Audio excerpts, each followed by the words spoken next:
In today's Backlot episode, we're going to be talking about the most famous vintage lens ever made and whether or not you should grab one and add it to your kit. Stay tuned. Welcome back to the Wild 7 Studios Backlot. I'm your host, Chris. This is your site or your YouTube channel for all things indie filmmaking, gears, tips, tutorials, and one of my favorite things to talk about, lenses. In today's episode, we're going to be talking about the most famous vintage lens, in my opinion, and it probably is the most famous vintage lens. If you talk to people and you ask them if they have any vintage lenses, if they only have one, there's a good shot it's going to be this one. But before we get into that, I want to talk about what are some of the reasons why someone would want to use a vintage lens over using, say, like an RE Master Prime or an actual Cinema Prime or Cinema Zoom. Well, there are a lot of reasons. Some of them are aesthetic reasons and some of them are financial reasons. For me here at Wild 7 Studios, it's a little bit of both. We don't have the biggest budgets for a lot of things, so we have to be kind of crafty with what we do and what we work with. It's not really feasible for me to go out and buy like a set of Leicas or a set of REs. You know, I can't afford a set of lenses like that. They cost about as much as like a Range Rover. So it's just not in my wheelhouse. But I can afford to slowly build an entire set of, say, Minolta Rockers, or Pentax Takamores, or Olympus Zuikos. You know, you can make Leica Rs. Those are affordable, reasonable lenses that have amazing looks and great character. These lenses weren't made for cinema, though. These lenses were made for photography when 35mm photography was the standard. So a lot of these lenses were manufactured in the 50s, 60s, and even the 70s. The majority of your vintage lenses that you're going to find out on the market were manufactured in Japan and the Soviet Union. The set we're going to be talking about today, the lens we're going to be talking about today comes from the Soviet Union. If you haven't already guessed, it's the Helios 44-2. This lens is a fantastic lens. I've got mine right here. I've been doing some research on these and just picking up little things and learning more about them. One of the funny, kind of interesting things I learned about is that they were made in a couple different factories. And this specific 44-2 is made at the worst of the three factories. And there's some evidence I have beyond the actual tell. The biggest tell I found was that the serial number is printed on the outside on the body of the lens here. If it had been made in one of the other factories, the serial number would have been inside here. There's also a little symbol inside there. I'll get a close-up of it later, but that lets you know which factory it was made in. The biggest issue with that factory and the lenses that came from there is sometimes you'll see some artifacts in the bokeh. And I'm gonna pull up a shot right here. This is a shot from my upcoming short film, Baggers. And you can see there's like little artifacts in some of the bokeh. When you're all the way open, you can see them. It's not the cleanest look, not the prettiest look. I'm gonna actually try and get a new Helios. I like this one a lot. I've shot with it a couple times. It's a really good lens. It's not the best lens, but it's a good lens. I like it a lot. I'm a huge fan. But the main reason that people get this lens is it's a really good starter lens for your kit. It's a 58mm lens.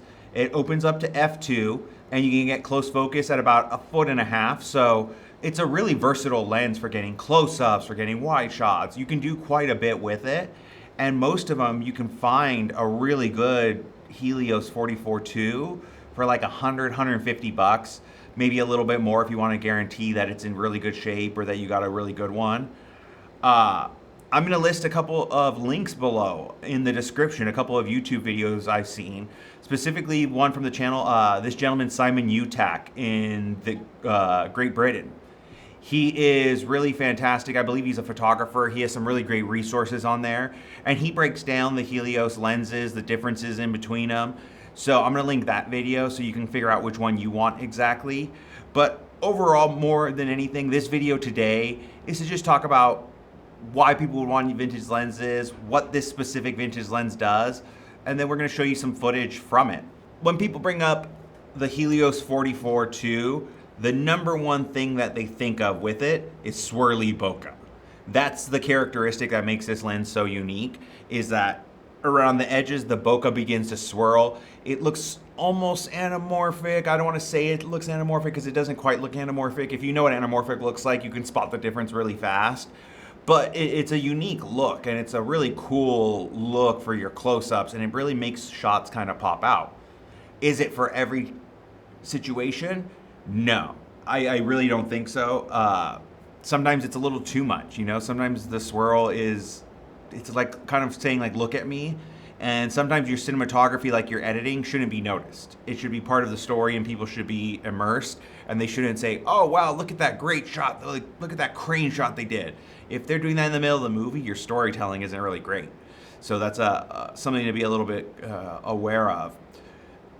When using a lot of these vintage lenses, people will give really bad descriptions talking about them. They'll say like, oh, the lens looks cinematic.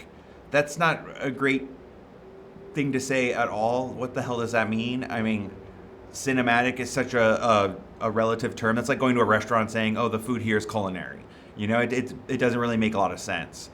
So when I talk about vintage lenses, I like to think about what they look like when they're out of focus. I like to think about like their sharpness, the contrast, how much do you get in those black levels? Is it a hazy lens? Is it kind of a sharp lens? Is it real nice and clear? Is there color shifts to some of these lenses? If you have thorium in the glass, you'll get color shifts and things like that. And sometimes people want those. Sometimes people will lean into that, and that's kind of the aesthetic that they want. With these ones, it's swirly bokeh. These Soviet lenses are really cool, but they do have some kind of flaws and characteristics. Funny enough, I have a Soviet set, and it's got 4 lenses in it, and this one's actually not my favorite lens in the set. My favorite lens in the set is actually the Jupiter 9, and it's a Russian-made lens that's an 85mm f2, and I'm actually a big fan of that lens. It's a really amazing lens.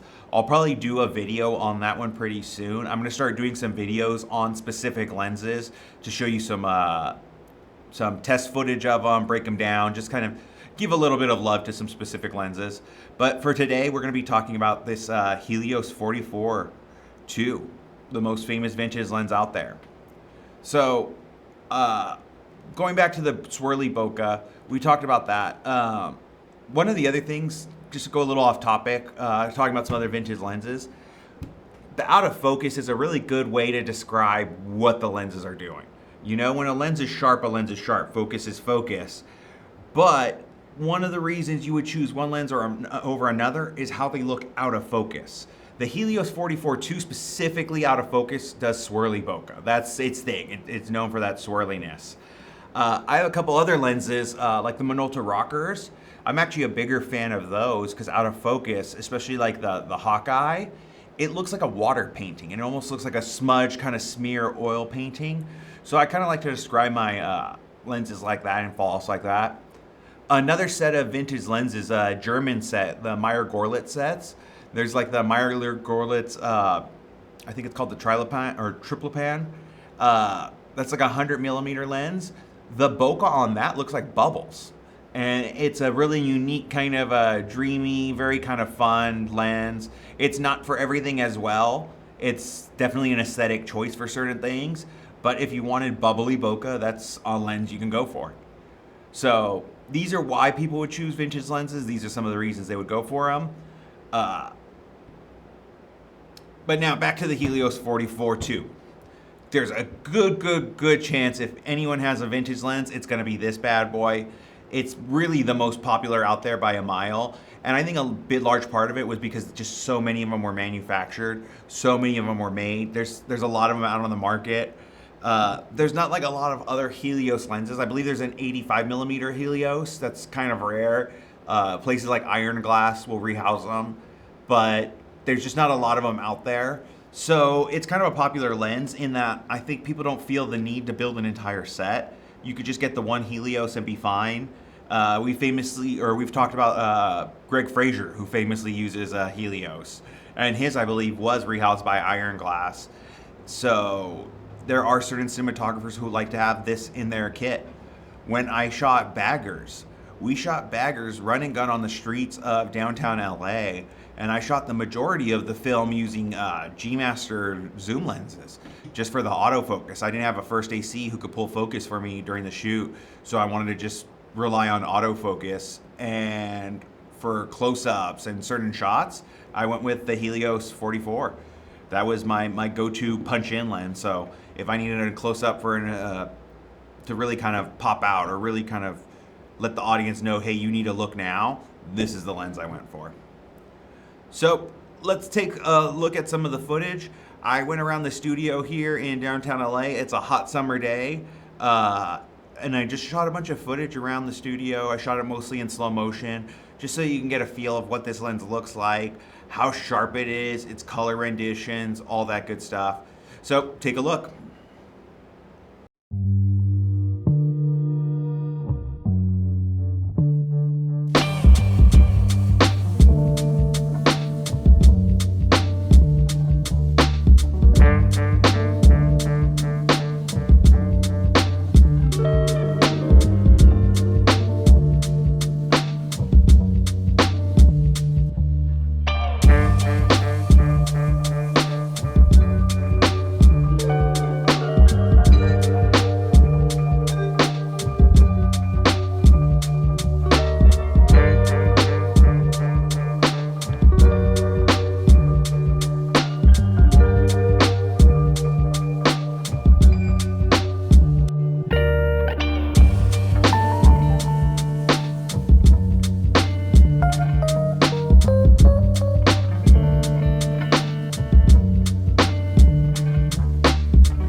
All right, so you can see what the lens can do. It's a really pretty lens, very cool, awesome lens.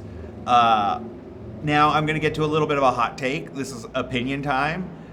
I've heard people talk about it and they say, is this a great lens or a good lens? The Helios 44-2 is a good lens. Is it a great lens? I actually don't think so. I honestly think it might be the most overrated vintage lens. I think there's a lot better vintage lenses out there, but the Helios 44-2 kind of has first mover advantage where when people think of vintage lenses, they think of the Helios 44-2. But there are a lot cooler, better vintage lenses out there. If you're trying to get a 58mm lens, I mean the original one, this is a knockoff. So little history, the Helios lenses, the Soviet lenses, are knockoffs of the Contact Zeiss Biometar 58mm lens. If you want to get a really cool vintage lens, go with that one. Why get the knockoff, you know? Why get the cheaply made, poorly made knockoff when you can go with the original, which is a much better, well-made lens? So that's one right there. Another 58mm I like a lot better is the Hawkeye. If you saw my previous video breaking down the Hawkeye, I'm just a huge fan of that lens. The fall off on it, I think it's a way more interesting, cool lens to use, especially if you're gonna blow up the image really big. Some other ones, even like the 55mm f1.2 Canon FD, that's a really cool lens. There's just so many cool lenses. I think it's awesome to have a Helios in your set, but I don't think it's necessary, and I do think they are a little bit overrated. Hot take, you know? I've seen some cool stuff with the Helios 44, but I've also seen some stuff where it's like, look at me, look at this shot, and not in love with it, you know? I know a lot of people like Dune 2. I was a fan of Dune 2. It's a good movie. It's not like my all-time favorite, but there are a few shots in there where it kind of made me like roll my eyes a little bit. There's like a close-up of Christopher Walken with the Helios, and I thought it was just a little much. It wouldn't have been the lens I would have chosen at that moment. But Also, I'm not an Oscar-winning cinematographer the way Greg Fraser is, so no one really cares about my opinion the way they care about his. But if you do care about my opinion, please subscribe to the channel. I really appreciate you standing here and watching. We've got some more cool videos coming up very soon. Like I said, I'm going to make a video on the the Jupiter 9 lens, the 85mm Soviet lens in my set. I'm going to make a video on my favorite wide-angle vintage lens. Wide-angle vintage lenses are a little trickier to get. You're going to find tons of 58mm, 85mm, but the 18s, your 17s, your 21s, those are going to be a lot harder to find.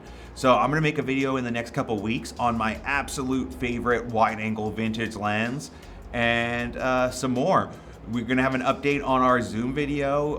One of our subscribers commented on a video, gave me a tip. So I'm gonna do an update on that, and it's gonna be a lot of fun. So from all of us at Wild 7 Studios, we appreciate you. See you next time.